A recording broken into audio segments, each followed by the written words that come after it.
Let's start by writing some text to a file. We'll be explicit about using the UTF-8 encoding because we have no way of knowing what your default encoding is. We'll use keyword arguments to make things clearer still. The first argument is the file name, wasteland.txt. The mode argument is a string containing letters with different meanings. In this case, W means write and T means text. All mode strings should consist of a read, write, or append mode. One of R, W, or A, with the optional plus modifier, should be combined with a selector for text or binary mode, T or B. So typical mode strings might be WB, write binary, or AT, append text.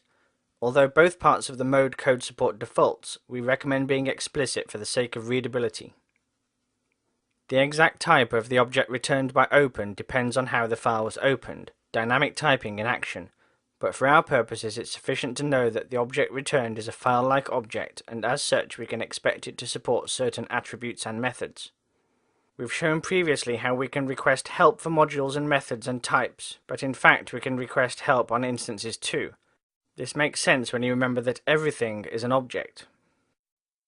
Browsing through the help, we can see that F supports a method write. Quit the help with Q and continue at the REPL. The write call returns the number of code points or characters written to the file. Let's write a few more lines. It is the caller's responsibility to provide new line characters where they are needed. There is no write line method.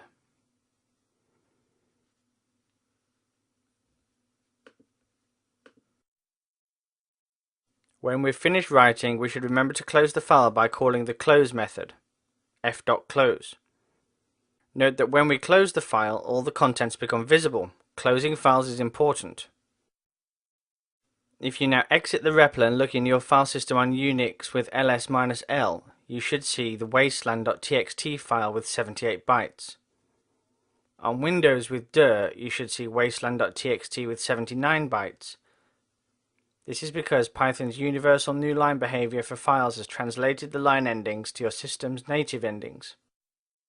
The difference is because Python's universal new line behavior for files has translated the line endings to your platform's native endings. The number returned by the write method is the number of code points or characters in the string passed to write, not the number of bytes written to the file after encoding and universal new line translation. In general, when working with text files, you cannot sum the quantities returned by write to determine the length of the file in bytes.